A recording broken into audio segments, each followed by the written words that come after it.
Exam എഴുതി നിൽക്കുന്ന എല്ലാ കുട്ടികൾക്കും ഒരു ഹാപ്പി ന്യൂസ് ആയിട്ടാണ് മിസ് എത്തിയിരിക്കുന്നത്. ഇത്രയും നാളും നമുക്കറിയാലേ നമ്മുടെ SSLC എക്സാമിൻ്റെ ഡേറ്റ് ഇന്ന് വരും, നാളെ വരും, 15, 20 എന്ന് പറഞ്ഞ് മാറി കളിക്കുകയായിരുന്നു.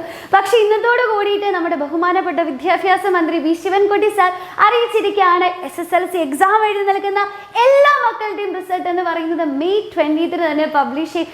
എന്ത് സംഭവിച്ചാലും നമ്മുടെ റിസൾട്ട് ഇനി May 20 എന്ന് പറഞ്ഞ ഡേറ്റിൽ പബ്ലിഷ്ഡ് ആവും.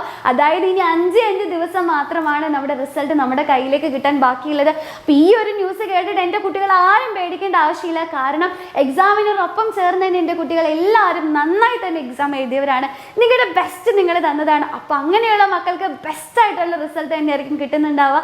ഇവിടെ മിസ്സും എൻ്റെ എക്സാമിൻ്റെ ടീമും ഭയങ്കര എക്സൈറ്റഡ് ആണ് നിങ്ങളുടെ റിസൾട്ട് അറിയുന്നതിന് വേണ്ടിയിട്ട്. അപ്പോൾ ഇത് കേട്ടിട്ട് എൻ്റെ കുട്ടികൾക്ക് എന്താ തോന്നുന്നത്? പേടിയാണോ, വിഷമാണോ, സന്തോഷമാണോ, അതോ എക്സൈറ്റ്മെൻറ്റ് ആണോ എന്നുള്ള കാര്യം വേഗം തന്നെ നമ്മുടെ കമൻറ്റ് ബോക്സിൽ കമൻറ്റ് ചെയ്യുക. നിങ്ങളുടെ ഫീലിങ്സ് എന്താണെന്നുള്ളത് നമ്മുടെ എക്സാം വിന്നറുമായിട്ട് ഷെയർ ചെയ്യുക.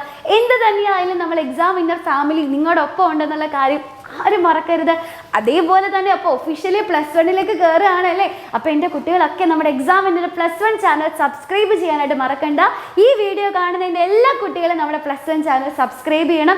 ഇനി മുതൽ എല്ലാ കാര്യങ്ങളും നമ്മുടെ +1 ചാനലിലായിരിക്കും. ഇനി ഫർദർ റിസൾട്ട് റിലേറ്റഡ് ആയിട്ടും ബാക്കി അഡ്മിഷൻ എല്ലാ കാര്യങ്ങളും റിലേറ്റഡ് ആയിട്ടുള്ള ന്യൂസുകളും നമ്മുടെ +1 ചാനൽ അപ്പോൾ ഇവിടെ നമ്മൾ എക്സാമിന് പ്രൊവൈഡ് ചെയ്യുന്നുണ്ടാവും. അപ്പോൾ ആരും മറക്കല്ലേ, ഇപ്പം തന്നെ സബ്സ്ക്രൈബ് ചെയ്യണം. അപ്പം നിങ്ങളുടെ ഫീലിങ്സ് ഷെയർ ചെയ്യുക.